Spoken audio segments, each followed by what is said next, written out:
পবিত্র শ্রাবণ মাসের বিশেষ পূর্ণ তিথি উপলক্ষে বাবা তারকনাথের মাথায় জল ঢালতে তারকেশ্বরের উদ্দেশ্যে রওনা দিলেন আরামবাগের বিধায়ক হেমন্ত বাগ এবং পুরসুরার বিধায়ক বিমান ঘোষ। এই উপলক্ষে এলাকার সাধারণ ভক্ত ও দলীয় কর্মীদের মধ্যে ব্যাপক উদ্দীপনা লক্ষ্য করা যায়। এদিনের কর্মসূচি অনুযায়ী তারা প্রথমে শাওড়াফুলি পৌঁছাবেন ট্রেনে করে এবং সেখান থেকে নিমাই তীর্থ ঘাট থেকে পবিত্র গঙ্গার জল সংগ্রহ করবেন।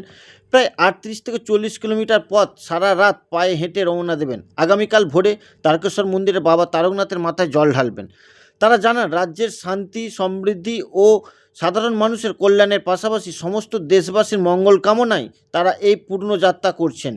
এই যাত্রায় দুই বিধায়কের পাশাপাশি হরিপাল, তারকেশ্বরের মতো বিভিন্ন এলাকায় আরও 5 থেকে 7 জন বিধায়ক, বহু সাধারণ শিবভক্ত কর্মীরাও অংশ নিয়েছেন।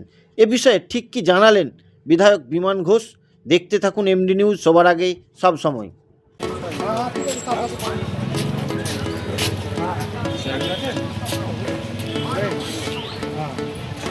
জল ঢালতে যাবে না?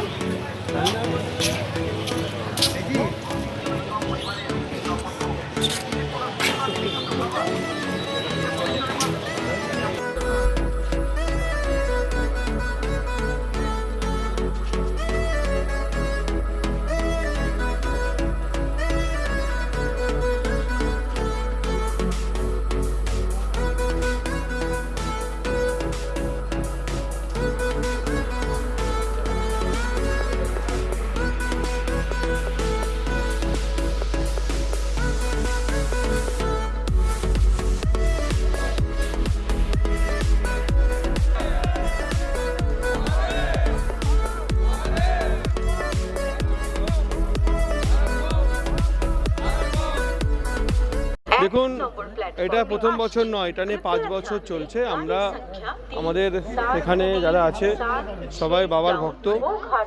আমরা নিমাই তীর্থ ঘাটে আজকে বিকাল 4টের সময় পবিত্র গঙ্গা জল উঠাবো। ওখান থেকে নিয়ে সারা রাত আমরা পায়ে হেঁটে 38 কিলোমিটার রাস্তা, কাল সকালে 5টার সময় বাবার মন্দিরে ওখানে জল ঢালবো। 5 বছর চলছে এটা। বাবার কাছে প্রার্থনা ছিল যে পশ্চিমবঙ্গের কালো মেঘের যে ছায়া সেটা কাটুক।